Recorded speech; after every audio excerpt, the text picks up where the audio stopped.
qui est vraiment douloureux et de plus en plus c'est le caractère désespérant de la situation parce que quand on fait des efforts, on espère pouvoir sortir de l'épreuve. Quand on a des efforts, des frustrations qui se répètent et surtout une absence de contrôle sur ce qui perturbe, c'est vraiment ce qui déclenche les dépressions. Donc c'est ça que nous craignons et que nous commençons à voir chez tout un chacun, c'est une désespérance qui monte parce que on se dit que là ça aurait été le 3e coup sur la tête, et même s'il est un peu atténué pour l'instant, il va falloir voir la suite, mais on se dit que tous les efforts qui ont été produits, c'est-à-dire on est resté chez soi la première fois, la deuxième fois, enfin on change toutes ses habitudes et rien ne semble sortir du bout du tunnel. Donc c'est cette sensation-là qui est vraiment la plus douloureuse, je pense, pour la majorité des Français.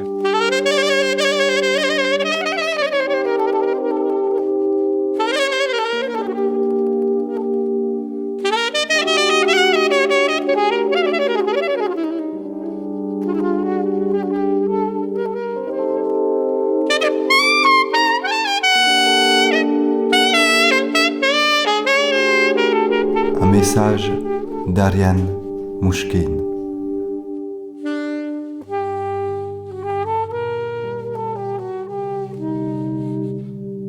Il faut fuir l'incrédulité ricanante. Il faut fuir l'incrédulité ricanante, enflée de sa propre importance. Enflée de sa propre importance. Fuir le triomphant prophète de l'échec inévitable. Fuir les triomphants prophètes de l'échec inévitable. Fuir les pleureurs et vestales d'un passé avorté à jamais et barrant du futur. Fuir les pleureurs. Et surtout, disons à nos enfants qu'ils arrivent sur Terre quasiment au début d'une histoire et non pas à sa fin désenchantée. Ils en sont encore au tout premier chapitre d'une longue et fabuleuse épopée dont ils seront non pas les nuages muets, mais au contraire les inévitables auteurs.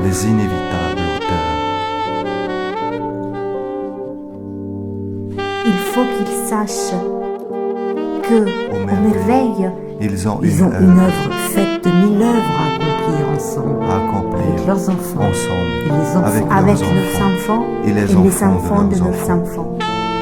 Disons-le haut et fort, car beaucoup d'entre eux ont entendu les contraires, et je crois, moi, que cela les désespère.